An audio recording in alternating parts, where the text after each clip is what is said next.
ಇದಷ್ಟು cooperation ನಮಗೆ press ಇಂದಾಗಿ press club ಇಂದಾಗಿ ಎಲ್ಲಾ ತರದ print media electronic media Mysuru ಸಿಕ್ಕಷ್ಟು ಕೋಆಪರೇಷನ್ ಯಾವುದೂ ಬೇರೆ ರೀತಿಯಾಗಿ ಕೋಆಪರೇಷನ್ ಸಿಗುತ್ತಾ. ಬಟ್ ಬಹಳಷ್ಟು ಸಲ ಸ್ವಲ್ಪ ಪ್ರಶ್ನೆ ಕಾನ್ಫ್ಲಿಕ್ಟ್ ಆಗುತ್ತೆ. ಬಟ್ ಮೈಸೂರಲ್ಲಿ ನಮ್ಮೆಲ್ಲರಿಗೂ ತಿಳಿದಿರುವಂತ 2ನೇ ಪೋಸ್ಟಿಂಗ್ ಆಪರೇಷನ್ ಅಲ್ಲಿ ಇದ್ದವರು ಮತ್ತೆ ಈಗ ಈಸಿ ಆಗಿದ್ದರೂ ಸಹ ಇನ್ನೂ ಸಹ ಒಂದೇ ಒಂದು ಸಲನೂ ಪ್ರೆಸ್ ಜೊತೆ ಒಂದು ಘರ್ಷಣೆ ಆಗೋದಾಗಿ ಇದು ಸ್ವಲ್ಪ ದಸರಾ ಪಾಸ್ ವಿಚಾರದಲ್ಲಿ ಸ್ವಲ್ಪ ಆಗುತ್ತೆ. ಅದು ಹೊರತುಪಡಿಸಿದ್ರೆ ಮತ್ತೆ ಯಾವುದೇ ಬೇರೆ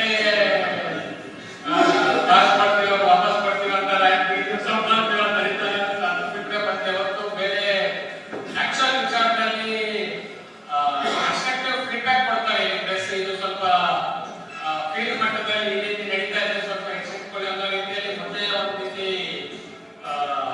ವಾಕಿಂಗ್ ರೀತಿಯಲ್ಲಿ ಅನ್ನೋದಕ್ಕಿಂತ ಕನ್ಸ್ಟ್ರಕ್ಟಿವ್ ಫೀಡ್ಬ್ಯಾಕ್ ಕೊಡ್ತಾರೆ. ಅದನ್ನ ಇಟ್ಕೊಂಡು ನಾವು ಸರಿ ಮಾಡ್ಕೊಂತ ಹೋಗ್ತೀವಿ. ಸೊ ಒಂದು ಪ್ರೆಸ್ ಇರೋದು ಕೆಳ ಮಟ್ಟದಲ್ಲಿ ಅಥವಾ ಫೀಲ್ಡ್ ಅಲ್ಲಿ ಜನರಿಗೆ ಆಗೋ ಸಮಸ್ಯೆಗಳನ್ನ ನಮ್ಮ ಮೋರ್ ದನ್ ಕ್ರಿಟಿಸೈಸಿಂಗ್ ಅದನ್ನ ಸರಿಪಡಿಸೋ ಜವಾಬ್ದಾರಿಯನ್ನು ಪ್ರೆಸ್ ತೆಗೆದುಕೊಂಡಿದೆ.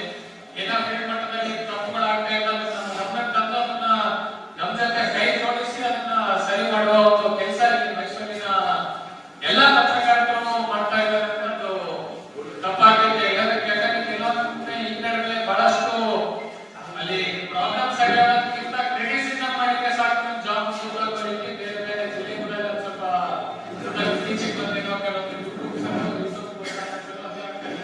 ಬಟ್ ಮೈಸೂರಲ್ಲಿ ಇನ್ನೂ ಬಂದಿಲ್ಲ. ಇನ್ನೂ ಸಹ ಏನು ವರ್ಕ್ ಪರ್ಪಸ್ ಆಫ್ ಪ್ರೆಸ್ ಇದೆ, ಜನರಿಗೆ ಒಂದು ಒಳ್ಳೇದು ಮಾಡೋದು ಆ ನಿಟ್ಟಿನಲ್ಲಿ ಸಹ ಇಲ್ಲಿ ಪ್ರೆಸ್ ನಡ್ಕೊಳ್ತಾ ಇದೆ. ಏನೇನು ತಪ್ಪುಗಳಾಗೋದನ್ನ ನಮ್ಮ ಗಮನಕ್ಕೆ ಆಡಳಿತ ಗಮನಕ್ಕೆ ತರಬೇಕು. ಆದ್ರೂ ಸಹ